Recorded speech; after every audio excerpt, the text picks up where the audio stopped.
A delivery app? Tom's laughter echoed through our parents' living room. That's your big idea, Ethan? Another delivery app. I sat at the dining table, my business plan spread out in front of me, watching my older brother's face redden with mocking laughter. Our sister Lisa joined in from her spot on the couch, not even bothering to look up from her phone. Because the world definitely needs another way to get takeout, she smirked. Really revolutionary stuff, little brother. It's not just for takeout, I tried to explain, pointing to my carefully prepared slides. SwiftServe is going to revolutionize how local businesses handle deliveries. Restaurants, yes, but also grocery stores, pharmacies, retail shops. Oh, please, Tom cut me off. Like Uber Eats and DoorDash don't already do all that? Face it, Ethan, you're 3 years too late to this party. I gritted my teeth. At 25, I was the youngest of the 3 Hamilton siblings, and according to them, the least successful. Tom, 32, was a regional sales director at a Fortune 500 company. Lisa, 28, had just made junior partner at her consulting firm. And me, I just quit my stable job as a software developer to pursue my dream. Those apps focus on big chains and franchises, I continued, trying to keep my voice steady.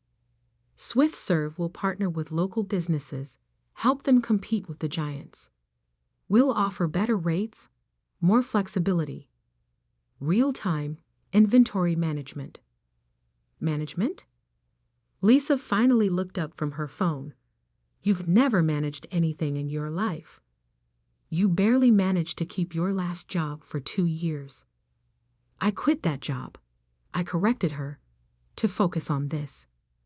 Right, Tom nodded with exaggerated sympathy. You quit your perfectly good programming job to build an app that already exists. Real smart move there, genius. Our parents chose that moment to walk in, carrying coffee and dessert. One look at the scene, my presentations, Tom's condescending smile, Lisa's eye rolls, and Mom's face fell. Oh, Ethan, she sighed. Are you still on about this app idea? Helen, Dad touched her arm gently. Let's hear him out. But I could see the worry in his eyes. The same look he'd given me when I told him I was leaving my job. I already secured initial funding, I said quickly. Angel investors who believe in the concept. We're starting beta testing next month in. How much of your savings have you burned through? Tom interrupted. Because when this fails, and it will fail, you'll need something to fall back on. I didn't tell them that I'd already invested my entire savings, sold my car, and moved into a tiny studio apartment to fund the initial development. They didn't need to know that I'd been living on ramen and working 20-hour days for the past 6 months. I know what I'm doing, I said instead. Lisa laughed again, that sharp, dismissive laugh I'd grown to hate. Like you knew what you were doing with that social media platform you tried to build in college. How'd that work out? That was different. I've learned. Or that cryptocurrency trading bot last year. Tom joined in. The one that was going to make us all rich? This isn't like those times, I insisted, my voice rising. SwiftServe is different. The market research, the business plan, the technology, it's all solid. We're solving real problems for real businesses. Honey, Mom sat down beside me, using her gentlest voice, the one that somehow hurt worst of all. Maybe it's time to be practical. Tom's company is always hiring in IT. He could put in a word. I don't need a job at Tom's company. I stood up, gathering my presentations. I'm building something here. Something big. Something big, Tom scoffed. Little brother, you're building a pipe dream. The delivery market is saturated. The big players have it locked down. You're going to lose everything chasing this fantasy." I looked around at their faces. The pity, the condescension, the absolute certainty that I was making a huge mistake. None of them had even bothered to read my business plan or look at the market analysis I'd spent months preparing. "You're wrong," I said quietly. "All of you. And one day you'll see just how wrong you were." I walked out of that house with their laughter following me. But I didn't slow down. In my beaten-up Honda Civic, the only thing I hadn't sold to fund SwiftServe, I had my laptop, 3 monitors, and enough determination to prove them all wrong. That night, in my tiny studio apartment, I worked until sunrise. The beta version of SwiftServe was almost ready. What my family didn't know, what none of them had bothered to ask about, was that we already had partnerships lined up with 50 local businesses in our test market. My phone buzzed.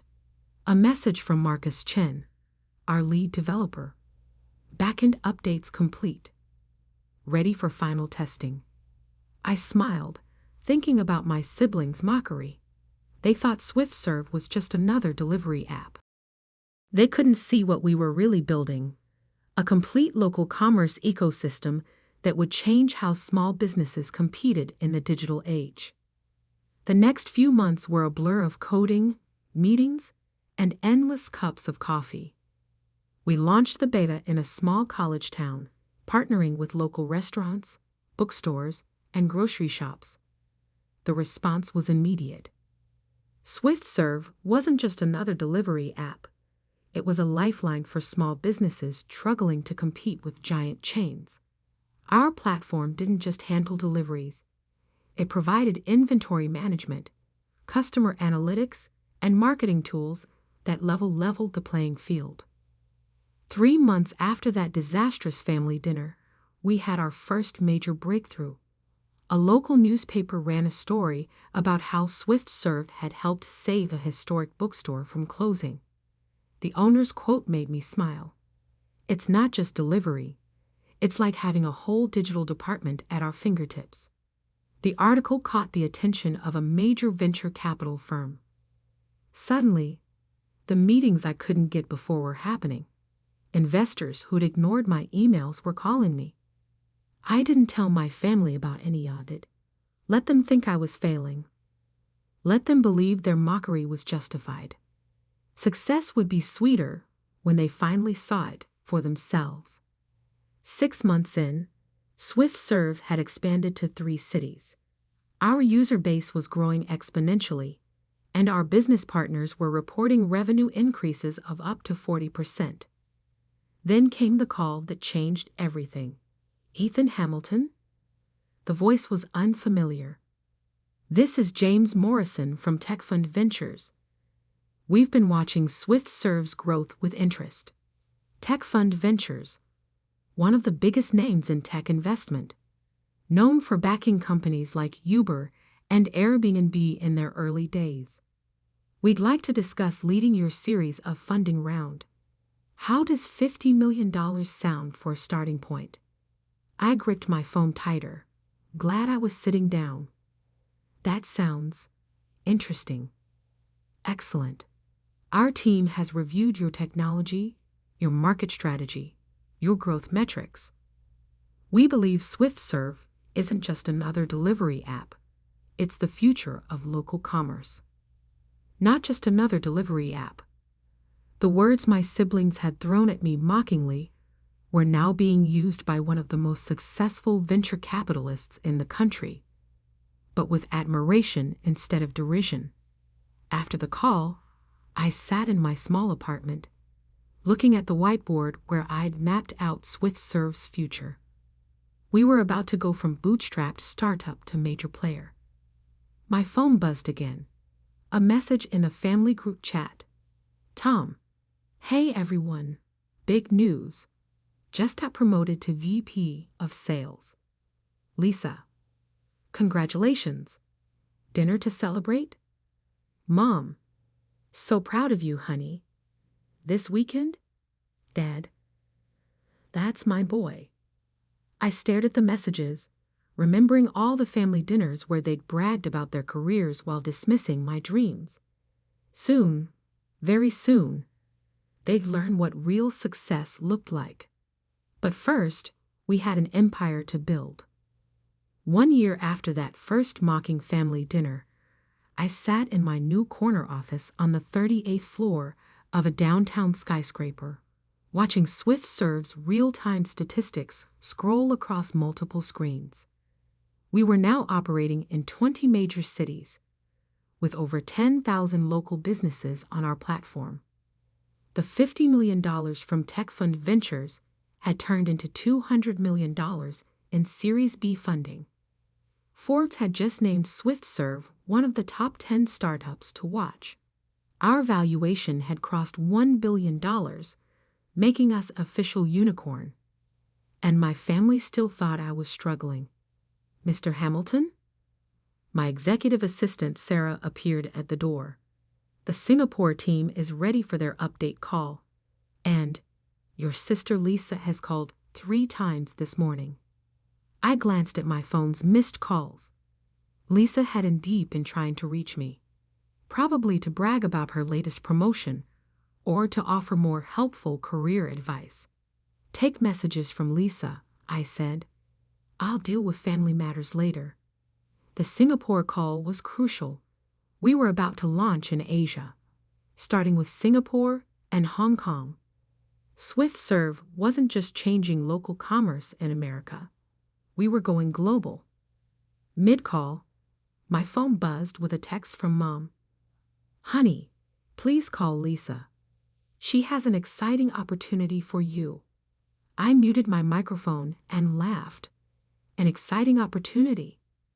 Our company had just closed deals worth hundreds of millions, and they still thought I needed their help finding opportunities. After the call, Sarah brought in my afternoon schedule. The acquisition team from Delivery Giant is here. They're waiting in the main conference room. Delivery Giant, one of the big players my brother Tom had said had the market locked down. Now they were here, trying to buy us out before we took more of their market share. Tell them I'll be there in 5 minutes, I said, straightening my Brioni suit. Another detail my family didn't know. Success had allowed me certain luxuries. The Delivery Giant team looked nervous as I entered the conference room. Their CEO, Mark Stevens, stood to greet me. Ethan, thanks for meeting with us. We'll cut right to the chase. We want to acquire SwiftServe. Name your price. I sat down, enjoying the irony. A year ago, my siblings had mocked me for trying to compete with companies like Delivery Giant. Now those same companies were trying to buy us out.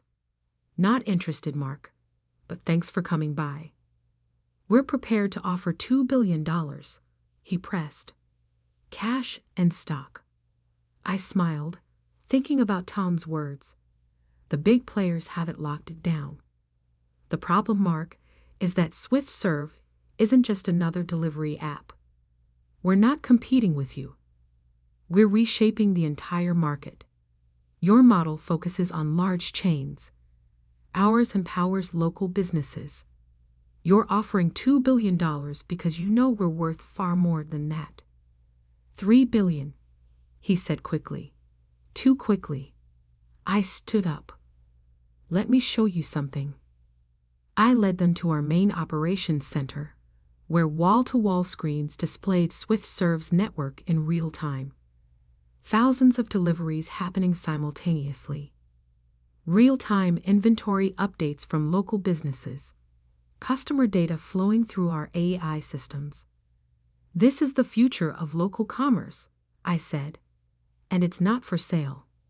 After they left, I checked my messages again. Lisa had called twice more. Finally, curious about this exciting opportunity, I called her back. Ethan! Finally. Her voice was too bright, too eager. Listen, I've been thinking about your situation.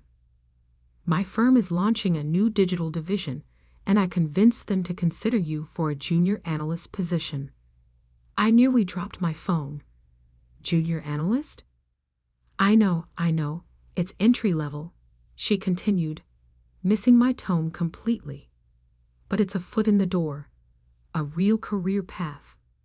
Better than wasting time on that app thing, right? I looked around my office, at the awards on the walls, the view of the city, the evidence of success they somehow still couldn't see. Lisa, I said carefully, how's the consulting business going? Amazing. She launched into a detailed description of her latest project. We just landed a major client in the tech sector. They need help with their digital transformation strategy. Would that client be Andersen Global? I interrupted. Silence. Then, how did you know that? Because they approached us first. They're implementing SwiftServe's platform across their entire retail division. The contract is worth $50 million. More silence. That app thing you think I'm wasting time on. We're now in 20 cities, Lisa. We have over 1,000 employees. Our last funding round valued us at $3.5 billion. That can't be right, she stammered. We would have heard. Would you? When's the last time any of you actually asked about my work? Asked to see what I was building? Before she could respond, Sarah appeared at my door. Mr. Hamilton? The board meeting is starting. I have to go, I told Lisa. Board meeting. But hey, thanks for thinking of me for that junior analyst position. Always good to have a backup plan, right? I hung up, imagining her face as reality finally began to crack her perception of her struggling little brother. The board meeting was another triumph. Our expansion plans were ahead of schedule. Revenue had tripled in the last quarter, and we had just acquired our biggest competitor in the local delivery space. As I wrapped up my presentation, my phone buzzed again. A message from Tom. Just heard something interesting about SwiftServe. Need to talk ASAP. I smiled. Word was finally getting around. But they still didn't know the biggest news. The development that would force them to fully confront their mistake in doubting me. SwiftServe was about to go public. And there was one more detail they didn't know. Their precious corporate jobs. Their companies were about to undergo major restructuring. Both Tom's employer and Lisa's consulting firm had been losing market share to businesses using SwiftServe's platform. They would soon be looking for new opportunities, and I knew exactly where they'd try to find them. After all, SwiftServe was hiring. We needed regional managers in several cities. I opened my laptop and sent a quick email to HR. When applications come in from Tom or Lisa Hamilton, forward them directly to me. The family that had laughed at my dreams was about to learn a valuable lesson about underestimating people, and I was going to enjoy teaching it.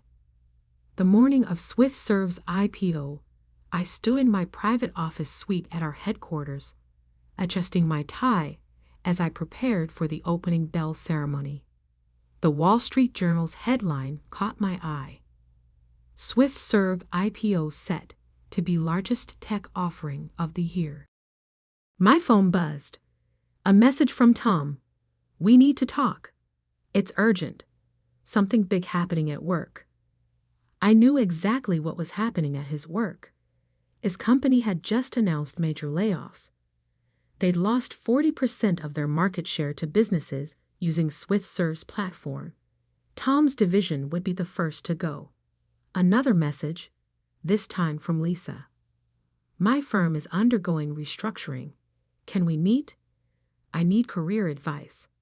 The irony wasn't lost on me. The siblings who had mocked my career choices now needed my help. They just didn't know it yet. Mr. Hamilton? Sarah appeared at my door. Your parents are in the lobby. They're quite insistent about seeing you. I checked my watch. 2 hours until the opening bell. Send them up. My parents entered cautiously, taking in the massive office with its floor-to-ceiling windows and city views. Mom's eyes widened at the Swift Serve CEO nameplate on my desk. Ethan, Dad started, his voice uncertain. We've been seeing some things in the news. About Swift Serve? I smiled. Yes, we're going public today. Initial valuation around $50 billion. Mom sat down heavily in one of the leather chairs. 50 billion? That's right. That little delivery app you all laughed at? Turns out it was worth something after all. But why didn't you tell us? Mom's voice cracked. Tell you? I laughed softly. I tried. Remember that family dinner a year ago? When I laid out my entire business plan, Tom called it a pipe dream. Lisa mocked me for wasting my time. And you? I looked at Dad. You wanted me to get a real job instead. Before they could respond, Sarah buzzed in. Mr. Hamilton? Your brother and sister are here too. They seem agitated. Perfect timing. Send them in. Tom and Lisa burst into the office, both looking disheveled, a far cry from their usual polished corporate appearances. Ethan. Tom's face was red. Did you know about this? Did you know our company was losing business to Swift Serve? And my firm, Lisa added. We just lost our biggest clients because they're all switching to Swift Serve's platform. I leaned back in my chair, enjoying the moment. You mean the app that was too late to the party? The one that was competing in a locked-down market? Understanding slowly dawned on their faces. You're behind all this, Tom stammered. Swift Serve isn't just a delivery app, I said, standing up. It's a complete digital transformation platform. We're changing how local businesses compete in the digital age. Those big clients you lost, they didn't just switch to our platform, they're thriving on it. Growing, expanding, while traditional businesses, like your employers, are falling behind. But you never said. Lisa's voice trailed off. Said what? That I was succeeding. That my pipe dream was revolutionizing entire industries. You never asked. You were too busy mocking my choices, too convinced of your own success to see what I was building. I walked to the window, looking out at the city where Swift Serve had started. And now, in about an hour, we're going public. Want to know something interesting? After the IPO, my net worth will be more than both your companies combined. The silence in the room was deafening. Honey, Mom stepped forward. We're so proud. No, I cut her off. You don't get to be proud now. You get to watch. Watch as that app you dismissed changes the world. Watch as your perfect corporate children come looking for jobs at my company. Tom and Lisa exchanged glances. Actually, Tom cleared his throat. That's partly why we're here. With the layoffs coming, you want jobs at Swift Serve. I finished for him. Funny how things work out, isn't it? We do have some openings. Regional manager positions. Entry level, of course. Entry level? Lisa protested. But I'm a partner at a failing consulting firm, I interrupted. Your experience means nothing here. You'd have to start from the bottom. Learn our system, prove your worth. Just like I did when you were all laughing at me. Sarah appeared at the door. Mr. Hamilton? The opening bell ceremony is in 30 minutes. Thank you, Sarah. I turned back to my family. You're welcome to watch the ceremony. Front row seats to see your little brother's pipe dream make history. The next hour was surreal. My family sat in stunned silence as I rang the opening bell at NASDAQ. SwiftServe's stock soared in the first minutes of trading. By lunch, we had exceeded all projections. Back in my office, I handed them each a folder. "What's this?" Tom asked. "Job applications," I replied. "If you want to work at SwiftServe, you'll need to apply through proper channels. No family shortcuts." "But we're your siblings," Lisa protested. "Funny, that didn't seem to matter when you were mocking my dreams. Why should it matter now?" Dad stepped forward. "Son, we were wrong. All of us. We should have supported you, believed in you." "Yes, you should have." I sat back down at my desk. "The applications are due by Friday. The starting salary is $45,000 a year. And one more thing. Your direct supervisor? That college kid you said would never amount to anything because he was just a programmer. Marcus Chen. I made him Chief Technology Officer last month." Their faces were priceless. "Now, if you'll excuse me, I have a company to run. Sarah will show you out." As they filed out of my office, I called after them. "Oh, and one more thing. Remember how you all laughed when I said I'd change the future of local commerce? Check today's stock price. Then check your own company's stock. See who's laughing now." The door closed behind them, leaving me alone in the office where I'd built my empire. My phone buzzed with notifications. SwiftServe's stock was still climbing. News outlets were calling it the most successful tech IPO in years. I opened my laptop to send one final email to the family group chat. "Thanks for not believing in me. It made success that much sweeter. P.S. Those job applications, they're due by Friday. Don't be late." Then I turned to the real work, continuing to build the company that had proved them all wrong. Because success isn't just about proving doubters wrong, it's about proving yourself right. And I was just getting started. Sarah poked her head in one last time. "Your next appointment is here. The CEO of your brother's company.